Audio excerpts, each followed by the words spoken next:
Gracias por el puntero láser. Se agradece, no lo pedí, pero se agradece. ¿Les gusta más este sistema así que cuando lo explico allá? Sí. Ya.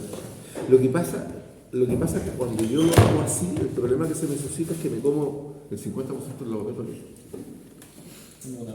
Cuando lo hago así, cuando son temas grandes. Este no, porque escritores, cosa que yo puedo hacer en 20 minutos. ¿Ya? Pero a mí me gusta así.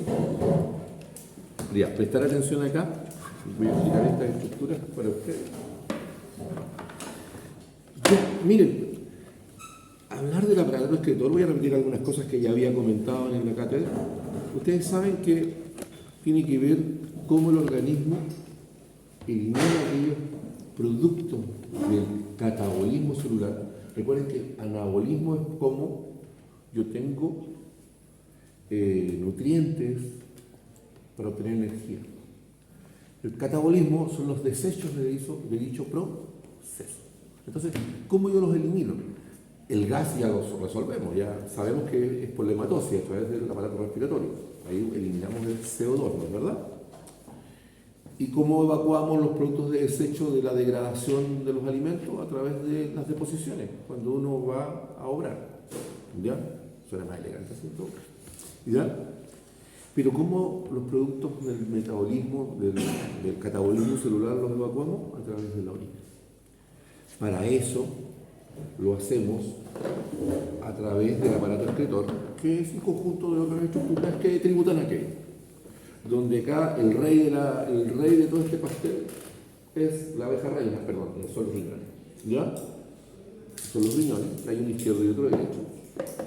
Y después tenemos que considerar lo que se conoce con el nombre de vías de excreción urinaria, que son los uréteres, el izquierdo y el derecho. Y como es natural, vamos a pescar uno femenino. La uretra femenina, y en este caso, este es el único que se está salvando, por eso lo tengo acá separado. ¿Ya? Sí, pues, es la realidad. Y la uretra masculina, este no es de esta pieza, pero no importa. La uretra masculina. Y junto con ellos, este receptáculo que actúa como reservorio de orina, que se llama vejiga. Antiguamente se estiraba mucho, hoy no se ve tanto, pero antes había muchos cortes de agua en la ciudad. Entonces a veces las casas tenían unos tambores arriba, con unos pilares con una base, y había un tambor enorme que se juntaba agua, entonces se cortaba el agua, pero uno siempre tenía agua, no sé qué, el corte agua fuera de 2 días. ¿Ya? Un reservorio, no almacenamos orina. ¿Por qué? Porque los riñones producen orina todo el tiempo. Yo no estoy goteando ni orinando todo el tiempo, en algún lugar se almacena. ¿Dónde? En la vejiga. Entonces, la pregunta del millón es, ¿cuál es la unidad estructural y funcional de un riñón? El nefrón. También le llaman nefrona. ¿Cuántos nefrones hay por riñón? 1 millón. ¿Cuántos tenemos en total? Más o menos 2 millones de nefrones. Ahora aquí, esto no existía antes, esto es una de las últimas piezas que llegaron y por lo menos está impecable. Vamos a ver cuánto va a durar. ¿Ya? Y tenemos acá, no sé si lo alcanzan a ver acá, hay una nefrona. ¿La ven? Está chiquitita. Antes que llegara esta pieza yo la preguntaba acá. Acá se nota menos todavía. Pero la ven, está pintada. Esos son nefrones. ¿Los ven? No sé si lo alcanzan a ver ahí.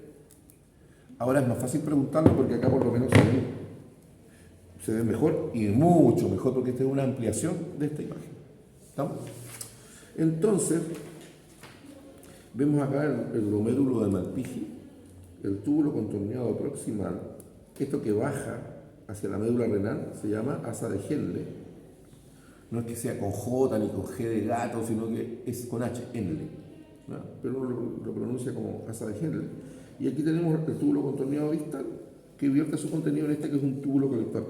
Este túbulo colector sería como el drenaje de un edificio de departamento, es decir, a él drenan orina producida de varios nefrones.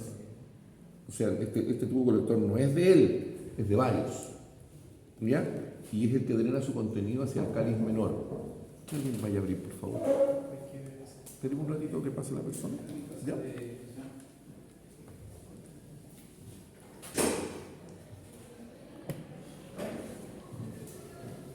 No. Ausente. Está ahí como ausente. Ya, ¿sigamos? Ya. Entonces, cuando yo veo esto, el glomérulo, acá hay un detalle del glomérulo. En realidad el glomérulo está formado por esta red vascular que corresponde a la arteria aferente y eferente, y este que se llama cápsula de Bowman, ¿ya? Que es el que hace el ultrafiltrado de la sangre. Y por este conducto viaja una cierta cantidad de productos de desecho. Voy a inventar, porque yo no soy fisiólogo, por lo tanto no tengo idea de las concentraciones, pero inventemos. Supongamos que el ser humano necesitara 2 microgramos por, qué sé yo, por milímetro cúbico, estoy inventando, de amonio, de amonio, ya. Y hemos producido 15. Entonces, saca los 15 completos acá. Y en el recorrido del túbulo contorneado proximal, el asa de Henle y el túbulo contorneado distal, se recuperan los 2 o 3 que necesitamos. Y los otros 12 se botan. Y es lo que forma la orina después. ¿Estamos claros? Estos procesos que pasan acá de recuperar lo que solo necesitamos, eso se hace a través de procesos, a veces son por difusión y a veces son por procesos activos, con gasto de energía por ATP. ¿Ya? Listo, eso, suficiente con eso. ¿Estamos claros? Sí. Ahora, vamos a hablar ahora de la cosa estrictamente anatómica. Tenemos 2 riñones. Estos 2 riñones son riñones derechos. Usted puede ver acá que hay uno izquierdo y uno derecho, uno izquierdo y uno derecho. Y se fija que tienen forma de riñón. Dice que tiene forma reniforme. La palabra reniforme la escucharon por primera vez cuando les enseñé la forma de la carilla articular de la base del primer metatarsiano que se articulaba con la carilla articular presente en la cara anterior de la primera cuña, que dije que tenía forma reniforme. Tiene forma de riñón. Ahora, si se pone en pituco, nombre de habichuela o de poroto. ¿Ya? Y tiene un color rojo parduzco, pesa 140 gramos, y este es múltiplo de 3, ¿se acuerdan? Tiene un polo superior, generalidad de la configuración externa, tiene un polo superior, un polo inferior, un borde interno cóncavo hacia adentro, un borde externo convexo hacia afuera, una cara anterior, más bien ligeramente curva en sentido transverso, pero más bien plana en sentido longitudinal, y la cara posterior que es más bien plana. ¿Estamos? Entonces, cuando digo las dimensiones, 12 centímetros de polo a polo, de arriba a abajo, 6 centímetros de borde a borde, en sentido transverso, y 3 centímetros de cara a cara, en sentido anteroposterior. Entonces, tenemos las dimensiones, tenemos el peso, tenemos el color. ¿Consistencia? Sí. ¿Dónde lo encontramos? Adosadas a la pared postero superior de la cavidad abdominal. Adosadas a la cara postero superior de la cavidad abdominal. Y están recubiertos por el peritoneo, por lo tanto se dice que estos órganos son retroperitoneales, están por detrás del peritoneo. ¿Estamos? Ahora, están dispuestos en algo que se llama nicho renal y tienen un colchoncito de grasa que ¿lo ven? Ahí está amarillo, si mal no recuerdo ahí. Eso se llama tejido adiposo de Gerota. ¿Ya? Con 2 T. Y con G gato, ¿no es cierto? Gerota. Y ahora yo tendría que hablar de las relaciones. Por atrás, los dos, muy parecidos. En la mitad superior, con los pilares del diafragma. En la mitad inferior, con el cuadrado de los lomos. Aquí está el diafragma y ahí está el cuadrado de los lomos. Como suele la cara posterior superar el límite lateral del cuadrado de los lomos, se relaciona un poquito con el transverso del abdomen. ¿Lo ven? Músculo transverso del abdomen. Ahora, estas relaciones posteriores son comunes tanto para el riñón izquierdo como para el riñón derecho. ¿Ya? No diga chusmisa porque no puedo. ¿Ya? Entonces, pero la cara anterior es el voto cantar. Por ejemplo, en el riñón derecho, los 2 tercios superiores, de aquí para arriba, se relacionan con el lóbulo inferior derecho del hígado. Y en el tercio inferior, con el ángulo hepático del colon. En el punto donde se acoda el colon ascendente con el transverso, ahí se relaciona con la cara anterior. Ahora, también la cara anterior, pero más hacia medial, por eso es una relación de la cara anterior, pero también de la cara medial, del borde medial, la segunda porción del duodeno. La segunda porción del duodeno.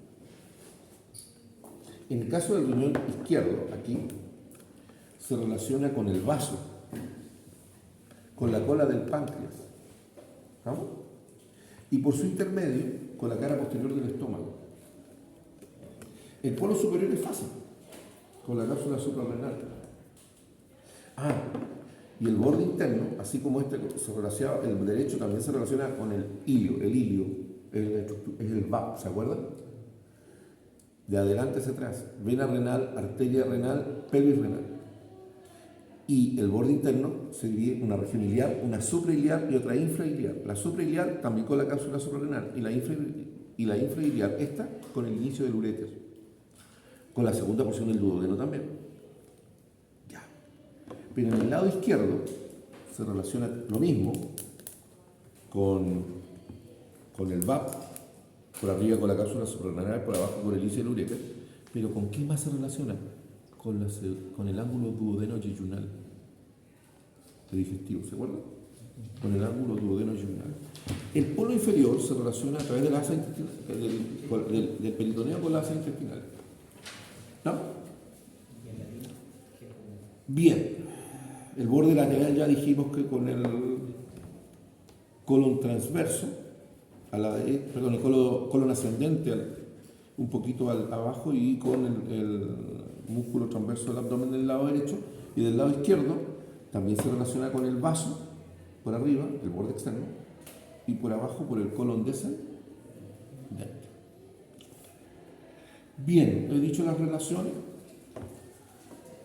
Si ven la distribución, el riñón derecho siempre está más descendido que el riñón izquierdo. Esto por la acción mecánica del hígado del lado derecho, que lo empuja hacia abajo, porque el hígado es un órgano grande. Y por lo tanto, el polo inferior está a unos 4 centímetros de la cresta ilíaca derecha, y el polo inferior izquierdo, el riñón izquierdo, está a unos 5 centímetros de la cresta ilíaca izquierda. Está un poquito desfasado. Lo cual nos lleva necesariamente a asumir de que el uréter derecho es más corto que el uréter izquierdo. Ahora, la disposición de los riñones, cuidado. Este es un riñón derecho, este también es un riñón derecho. Me voy a tomar la libertad de, usando la imaginación, este va a ser un riñón izquierdo. ¿Estamos? Primero, la dirección relativa.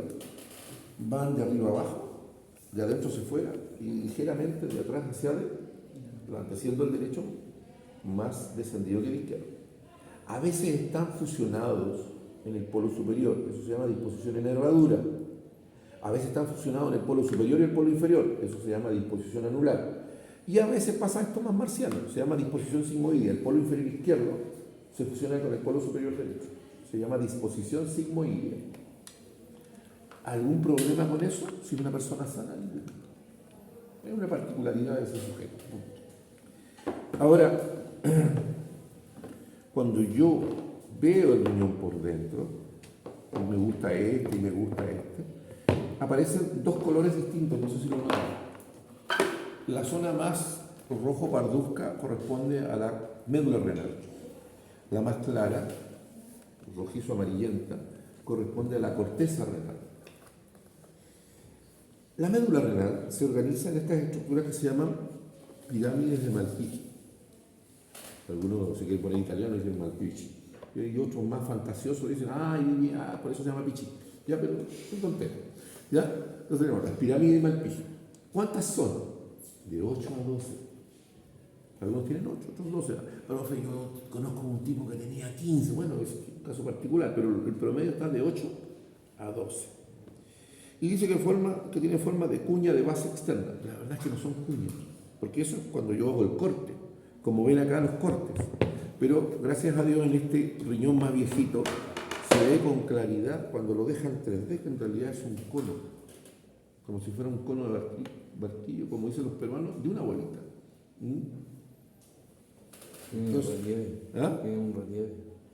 Es un cono de base obtusa y vértice obtuso. La base es periférica y el vértice se encastra, se introduce dentro del cáliz menor. Acá el cáliz está abierto, aquí está cerrado. ¿Lo pueden ver? Ahora, el extremo, el vértice, se llama papila. Y usted ve que la papila se introduce dentro del cáliz. Y cuando se introduce, encontramos que hay de 15 a 20 orificios acá, que no son otra cosa que el vértice donde desembocan los túbulos colectores donde vierten la orina en el cáliz menor. Y en el punto de la papila donde vierten su contenido, que se llama vértice triboso, ya se le llama, como dije recién, vértice triboso. La papila en el punto donde están los rollitos se llama vértice triboso. Ahora, la corteza renal, la corteza renal, entre la base de la pirámide y la periferia, esta zona se llama laberinto. Y el laberinto, en las zonas donde se introduce entre pirámides de Malpighi adyacentes, se le llama columnas de Bertin. Ahora, la corteza, ven que la base de la pirámide de Malpighi es festoneada. Entonces la corteza se introduce en esos festones entre medio y eso se llama pirámides de Ferrein. ¿Estamos? Pues tenemos que la corteza ahí, esas entraditas y salidas que están ahí, son las pirámides de Ferrein que corresponden a la corteza. Bien. Vamos a hablar ahora de las vías de excreción urinaria. Tenemos acá los cálices menores, que son estos embudos que reciben a las papilas de las pirámides de Malpighi. ¿Cuántas cálices menores hay? Tanto como pirámides de Malpighi tengan sujetos. Si tiene de 8 a 12, cálices menores, ¿cuántos habrá? De 8 a 12. Ahora, ¿cuántas cálices mayores hay? Habitualmente de 3 a 4. Acá hay 3. 1, 2, 3. Y todas se funden en un solo gran embudo, que es el que sale por el ilio, que se llama pelvis renal. Esta cosa gorda que hay ahí, la pelvis renal. Y todo esto se continúa por el uretra. ¿Estamos claros?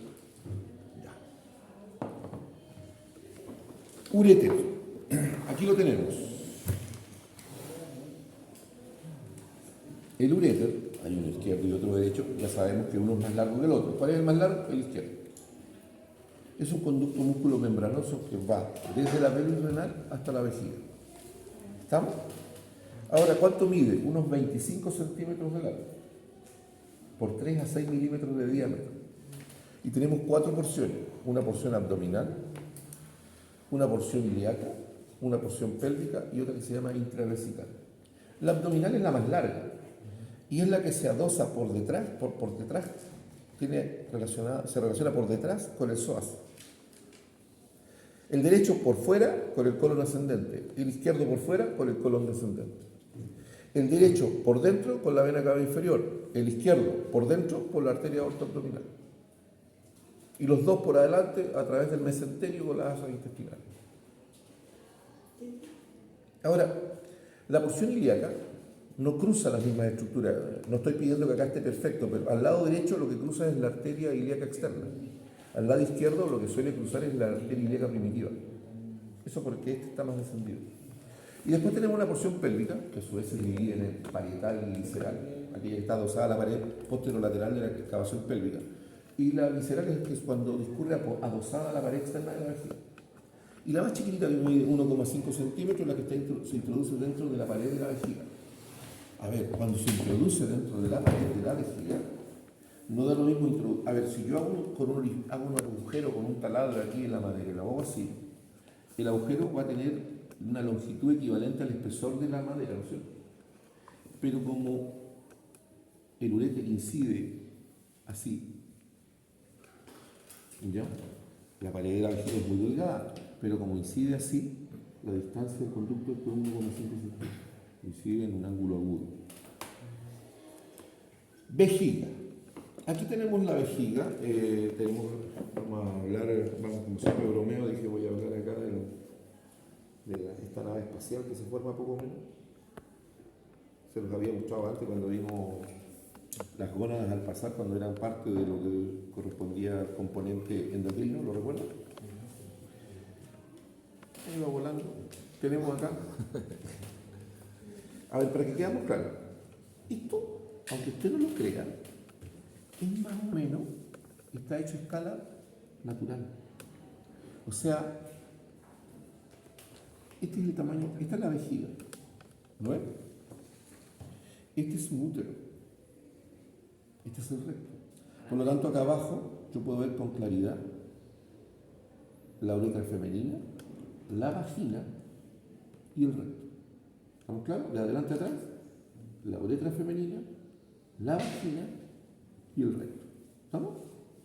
Entonces, si yo veo la vejiga, aquí la podemos ver muy bien. Este no alcanza a ser anticristo. ¿Se acuerda que yo le decía que el ciego era 6 por 6 por 6? Bueno, este es 6 en sentido transverso, 6 en sentido anteroposterior, pero la altura no la podemos definir porque va a depender de cuánta orina tenga.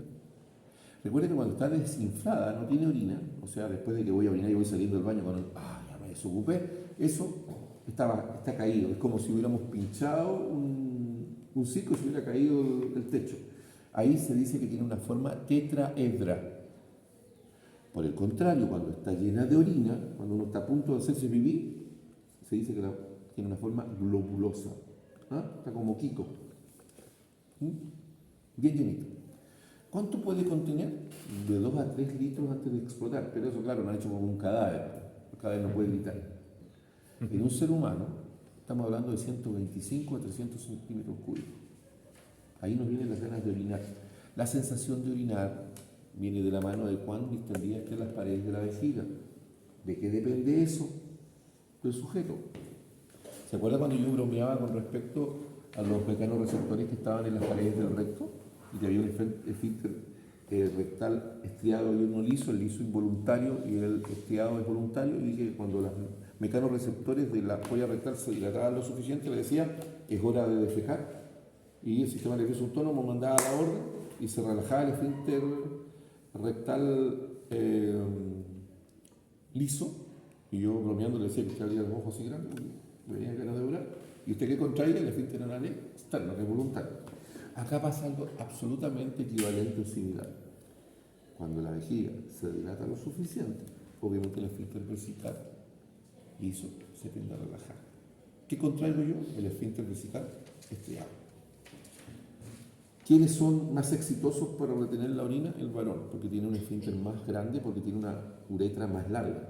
La mujer que tiene una uretra así de 3 centímetros, ¿se acuerda que yo bromeaba y decía que las mujeres son las que se ríen o tosen y se hacen pipí? Puede pasar, ¿por qué? Porque tiene un esfínter vesical menos poderoso. Veamos la configuración externa. Tiene una cara postero superior. Tiene una cara inferior que se divide en dos. Anterior inferior y posterior inferior.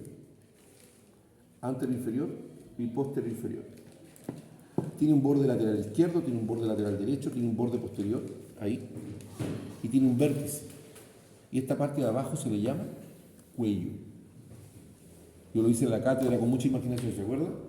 Posterior superior, anterior inferior, posterior inferior, borde izquierdo, borde derecho, borde posterior, vértice y cuello. Ahí está. Bien. Ahora, si yo lo observo en un corte, podemos verlo con detención acá. Este es femenino, voy a mostrar este que también es femenino.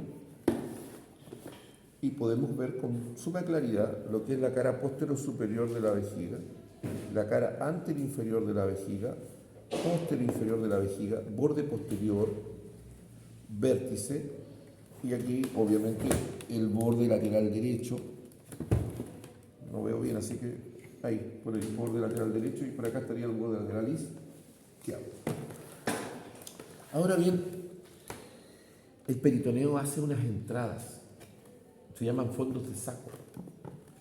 El primer fondo de saco que usted va a ver es que la cara posterior superior de la vejiga femenina se relaciona a través de este fondo de saco, se llama fondo de saco vésico-uterino.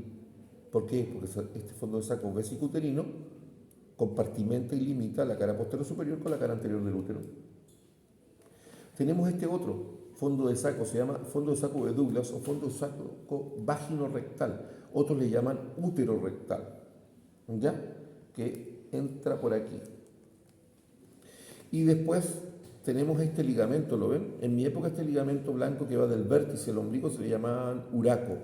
Ahora le llaman vésico umbilical. Listo. Ahí está. El cuello se continúa con la uretra femenina. En el caso del usted puede ver en todo caso que la cara anterior e inferior se relaciona con un espacio que se llama de Retzius, ¿ya?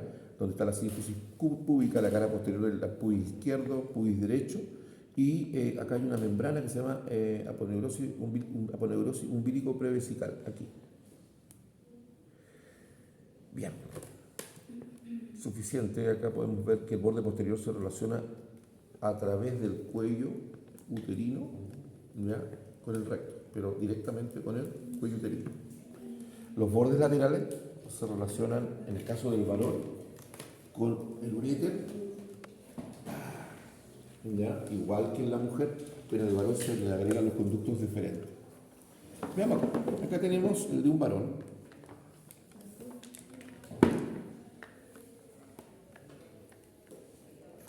Ya, aquí tenemos el de un varón.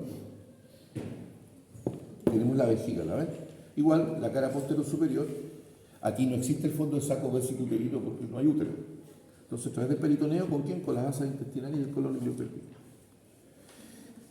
Si usted se fija la cara posterior inferior, esta que está acá, tenemos la llegada de los uréteres, los conductos deferentes y las vesículas seminales. Y además, un pichintún, la base de la próstata. También hay un fondo de saco acá, el mismo fondo de saco de Douglas que vimos en la mujer, pero acá este es vesico-rectal, a diferencia del otro que era vagino-rectal. Pero ese fondo de saco llega hasta por ahí nomás. De aquí para abajo hay una poreurosis prostato-peritoneal que lo limita con el recto. La cara anterior-inferior se relaciona con el espacio de Retzius, igual que siempre, la membrana umbilico prevesical y con la sínfisis púbica. Vamos a hablar de la uretra. Voy a desarrollar un poco más, obviamente, la uretra masculina porque tiene más detalle. ¿Ya? Entonces tenemos acá la uretra masculina, que mide de 16 a 17 centímetros. No está en erección todavía.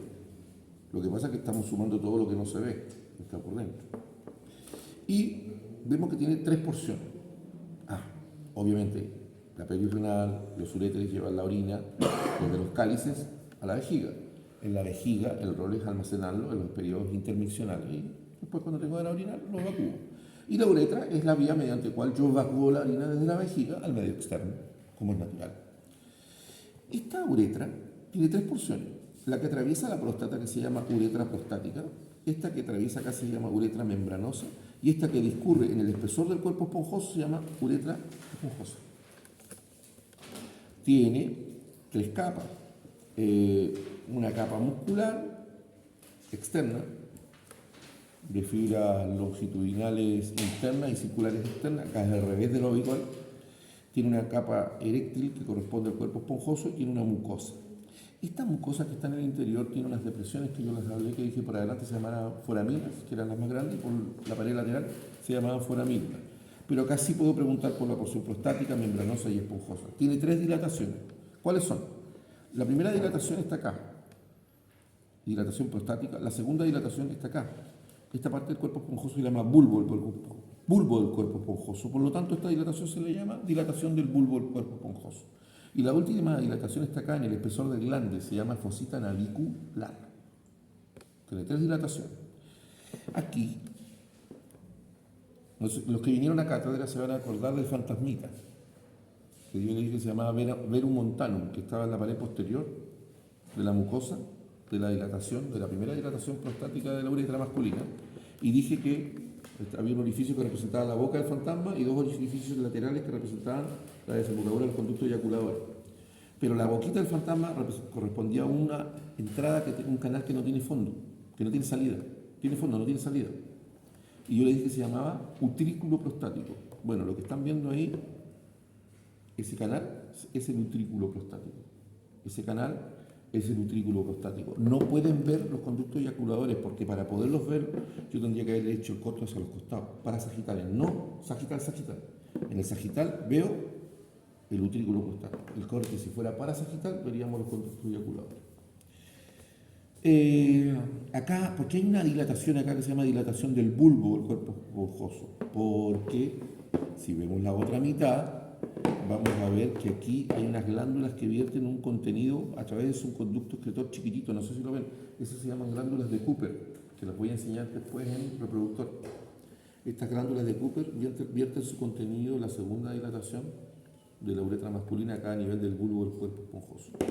Y lo último, acá en la fosita navicular hay un pliegue mucoso que se llama válvula de Gehring, que es un pliegue mucoso. Chao, se acabó. ¿Pero qué fácil? He dicho hartas cosas, pero menos que para otras materias. Primera de ¿Ah? Primera de ellas. Porque no es tanto. Pero después, la próxima semana voy a hablar hasta por los codos, porque voy a hablar de reproductor. Y acá hay un montón de cosas de reproductor que no he dicho. Lo voy a decir la próxima semana. De hecho, cuando suba ahora los contenidos, esta semana voy a poner, no se extrañen, voy a poner repaso. Y nada. La otra semana sí. Eso sí, la próxima semana, como voy a hablar de reproductor y tenemos la cátedra desfasada, los primeros 45 minutos de cada laboratorio les voy a proyectar ahí arriba parte del PowerPoint de reproductor para poder entender después lo que sucede. Sáquenle foto a todo, por favor.